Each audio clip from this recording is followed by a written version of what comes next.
canned or wet food can be a great addition to your puppy's diet. In this video, we will go over the benefits of wet or canned food and how to choose the right one. Wet and canned food needs to be complete and balanced. If this does not appear on the labeling, then it's not appropriate for an ongoing diet for your puppy and it's only intended to be used as a supplement. Let's talk about some of the things you need to avoid when choosing good quality wet food. Always avoid artificial flavors and colors.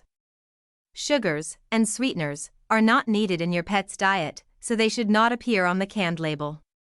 You want to look for canned food that does not have BPA on the label. BPA is a chemical used to line canned products.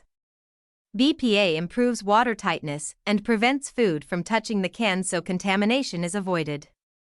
BPA has been suspected of causing health concerns to pets in certain conducted studies. Smaller cans of wet food are less likely to contain BPA. Just like choosing a kibble, the same principles apply to canned food. Always make sure that the animal protein is listed first. Be mindful of the fat content in each can. Depending on your dog's health and activity level, you want to make sure that the fat content is appropriate. In this label, the fat content is rather high at 8.5%.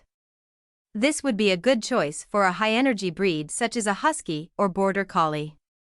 If your pet has any medical conditions or sensitivities, then it's advisable to first speak with your veterinarian for a proper recommendation. There are many advantages of choosing wet and canned food. Because of the high water content, it's a good option for dogs that need to stay hydrated, such as pets recovering from illness or surgeries. Wet food can help fill up pets so they aren't craving more food, which is helpful if your pooch needs to lose a few pounds. Wet food is a good option for picky eaters. Because canned food has a good long shelf life and is easy to store, it's an ideal option for those who like to travel. Let's go over some of the disadvantages of feeding a canned diet.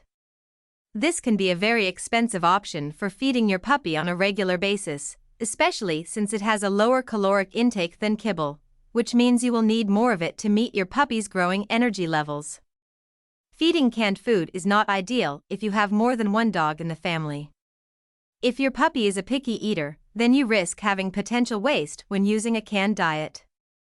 If you decide to only feed wet food, then you will need to supplement your puppy with something to address their oral health care. Let's sum up what you need to consider when you decide on a wet diet. Always make sure your label indicates an animal protein in the first ingredients such as chicken, beef, or turkey. Avoid the following ingredients as much as possible: BPA, artificial flavors and colors, byproducts, and sweeteners. Always make sure you pick up any uneaten wet food, and half cans should be stored appropriately in the fridge. Always follow the feeding guidelines on the can and double-check with your vet that this particular diet is appropriate for your dog. You may choose to feed your puppy a canned or wet diet combined with good quality kibble. Don't forget to visit our resource library to review all your options. Choosing the right diet is essential for your puppy to continue growing up strong and healthy.